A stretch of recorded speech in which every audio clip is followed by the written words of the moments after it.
بسم الله الرحمن الرحيم. الحمد لله وكفى وسلام على عباده الذين اصطفى، أما بعد، فأعوذ بالله من الشيطان الرجيم. بسم الله الرحمن الرحيم. النار يعرضون عليها غدوا وعشيا ويوم تقوم الساعة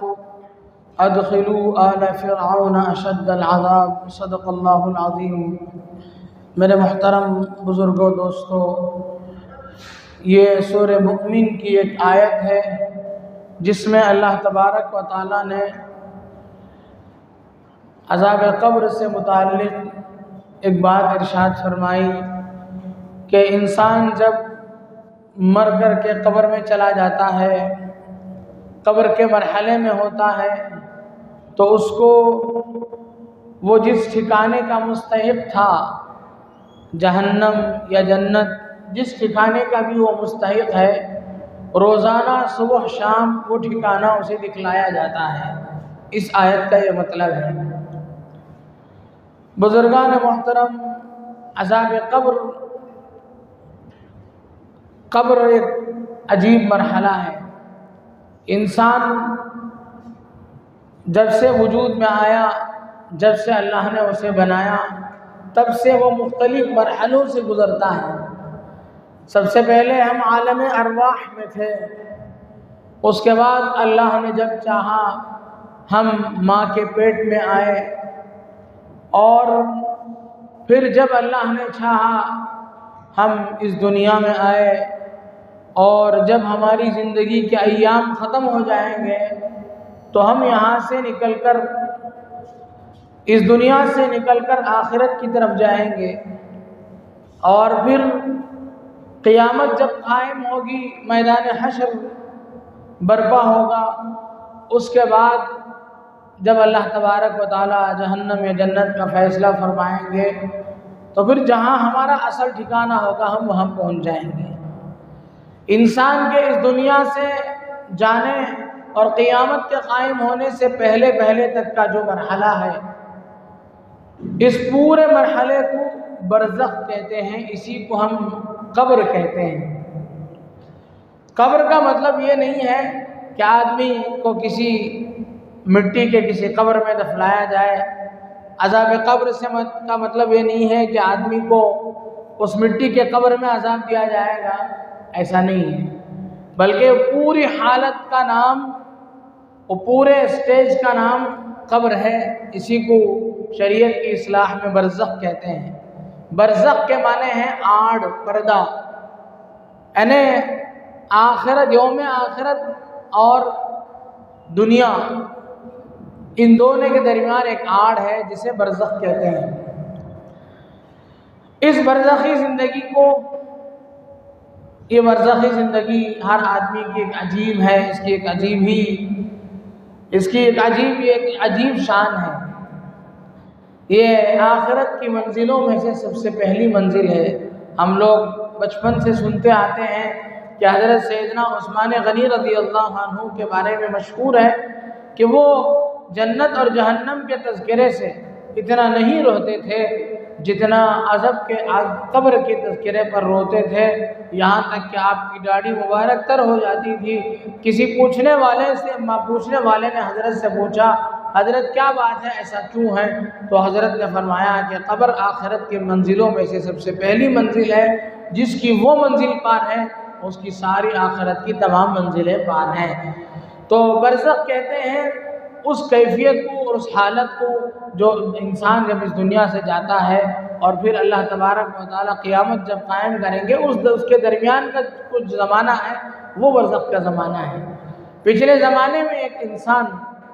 بخاری شریف میں حدیث موجود ہے کہ ایک آدمی تھا، اس نے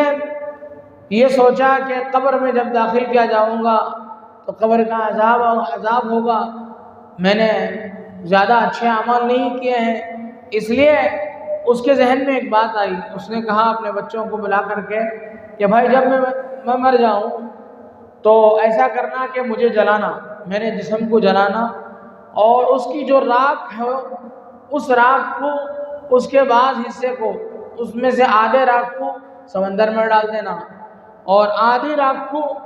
فضا میں بکھیر دینا، اڑا دینا، اڑا کے ختم کر دینا۔ چنانچہ اس کی اولاد نے اس کے ساتھ ایسا ہی کیا۔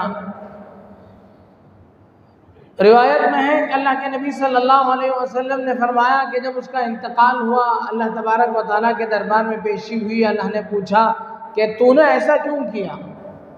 اللہ تبارک و تعالیٰ نے سمندر کو حکم دیا کہ اس کے جتنے ذرات تیرے پاس ہیں سب جمع کر، اور اللہ نے فضا کو حکم دیا، ہوا کو حکم دیا، تیرے پاس جتنے ذرات اس انسان کے ہیں سارے جمع کر۔ اللہ نے دونوں کو جمع کر کے اسے وجود بخشا اور اسے سامنے کھڑا کر کے پوچھا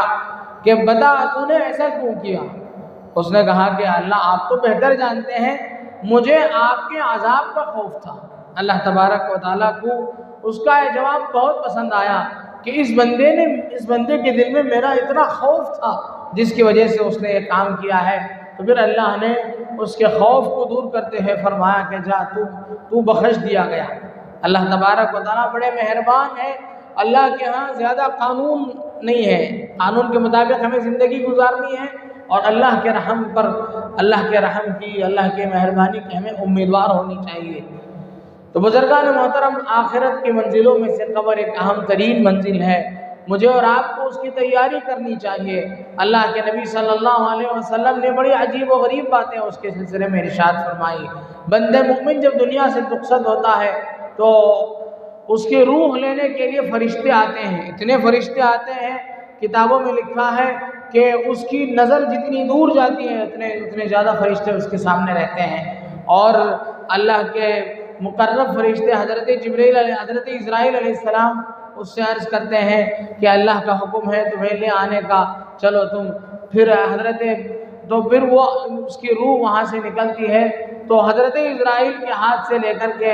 جو فرشتوں کا مجمع ہے وہ ہاتھوں ہاتھ لے کر کے آسمان کی طرف دوڑتا ہے۔ چنانچہ آسمان کے جس سطح پر بھی، جس آسمان پر بھی پہنچتا ہے وہاں کے فرشتے اس کا استقبال کرتے ہیں، اور پھر اس روح کو اوپر لے جایا جاتا ہے، اور ہر آسمان میں اس کا استقبال ہوتا ہے۔ لوگ فرشتے پوچھتے ہیں کون ہے، کس کی روح ہے، اس کا جو اچھا نام ہوتا ہے اس سے اسے یاد کیا جاتا ہے، اور بتایا جاتا ہے کہ فلاں ابن فلاں ہے جو بڑا نیک آدمی تھا، اچھا، آگے بڑھایا جاتا ہے یہاں تک کہ وہ اللہ کے دربار میں پہنچتا ہے۔ اور اس کے بعد اللہ کے دربار میں پہنچنے کے بعد، اللہ تبارک و تعالیٰ کے دربار میں پہنچنے کے بعد پھر اللہ کا حکم ہوتا ہے کہ ابھی اسے یہاں آنے کا موقع نہیں، اسے دنیا میں واپس کر دیا جائے۔ چنانچہ وہ روح انسان کے قبر کے پاس بھیج دی جاتی ہے، اور پھر اللہ تبارک و تعالیٰ کے حکم سے 2 فرشتے حاضر ہوتے ہیں، حاضر ہو کر کے اب سوال جواب کرتے ہیں، جن کو منکر نکیر کہا جاتا ہے۔ انسان جب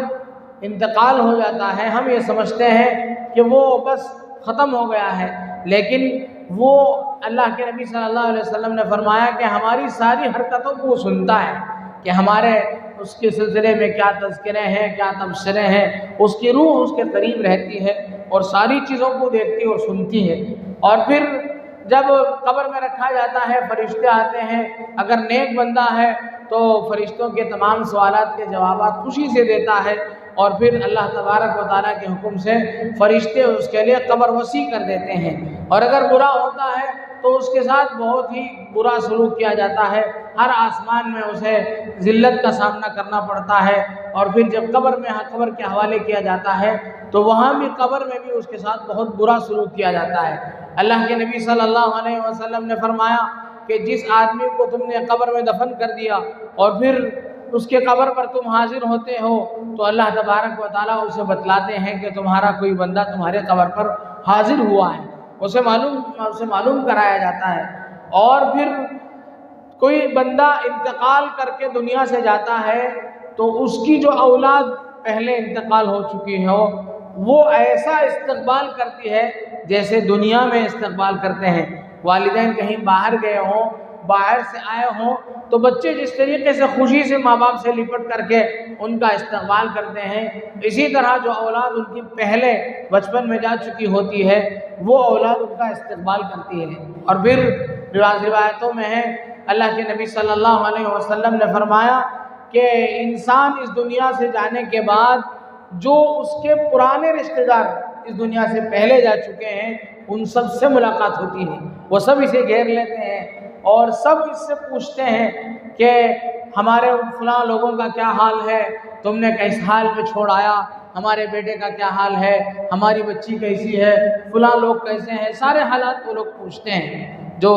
نیا آدمی، نیا مہمان جو گیا ہے، اسے لوگ جو پرانے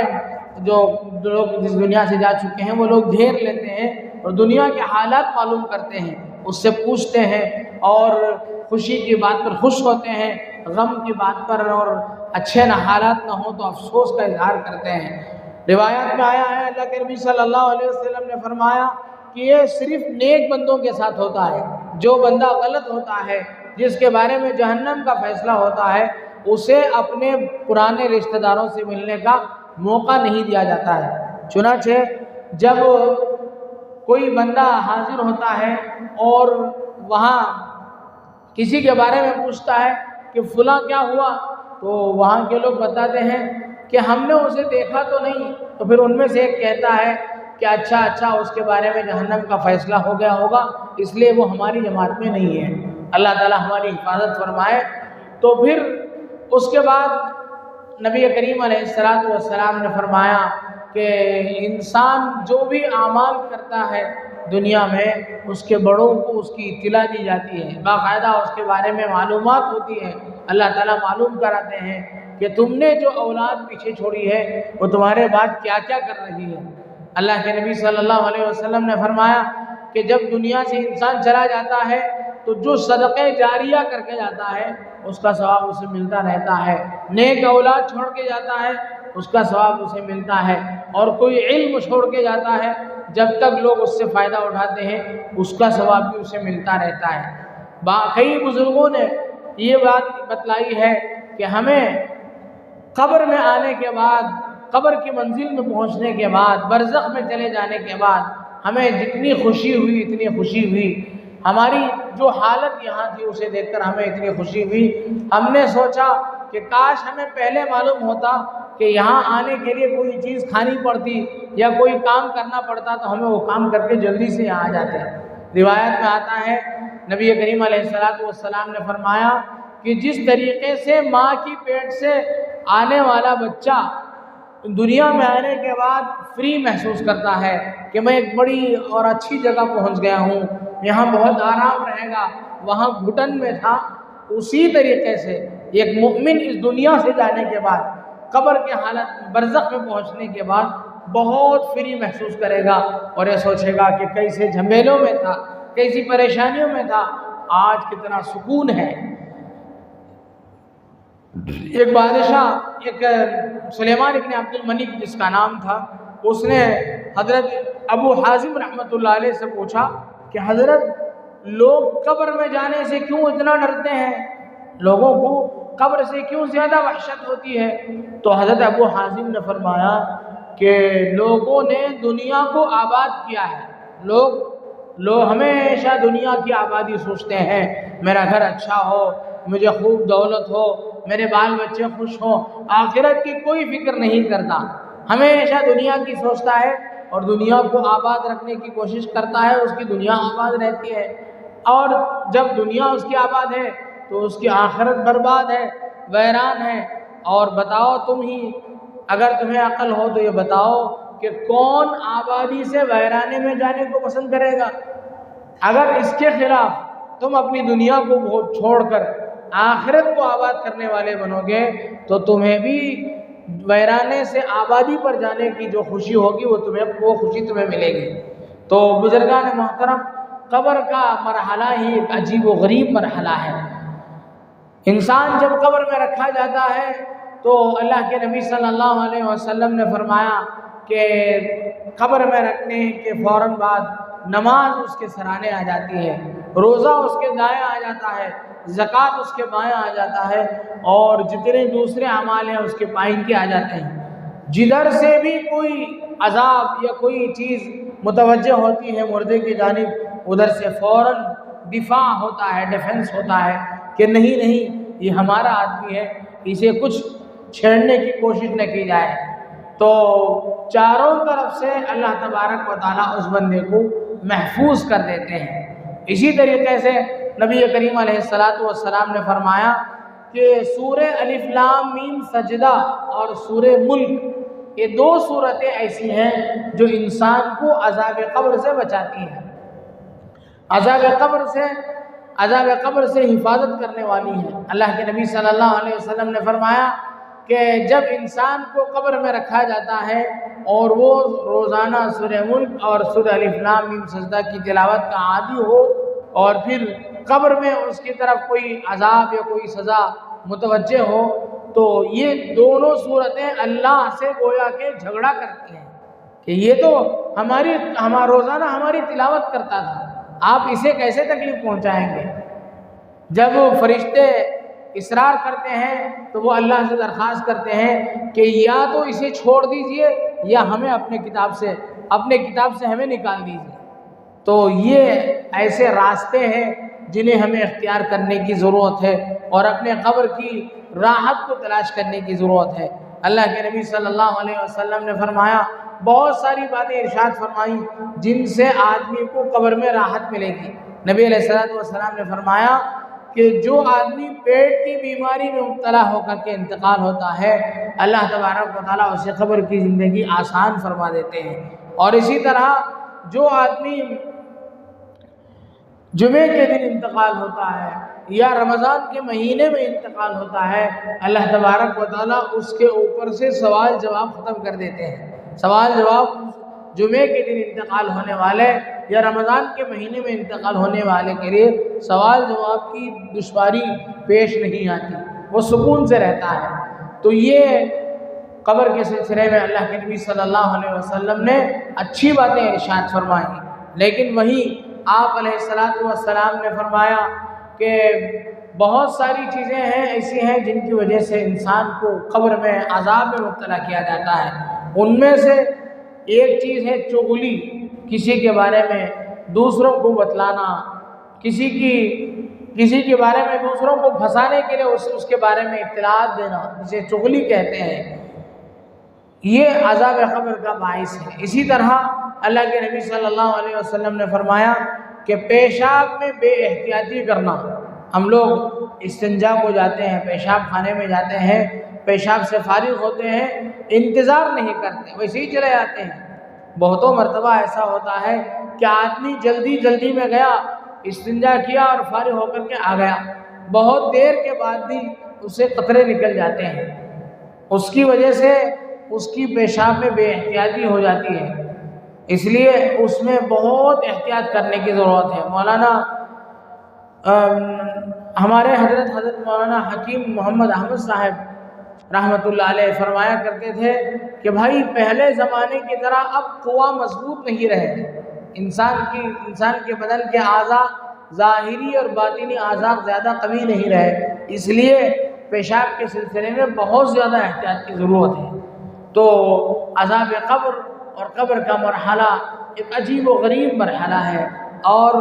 ہمارے بڑوں میں سے کسی کا انتقال ہو جائے، والدین کا انتقال ہو جائے، اللہ کے نبی صلی اللہ علیہ وسلم نے ایک آفر دیا ہے، فرمایا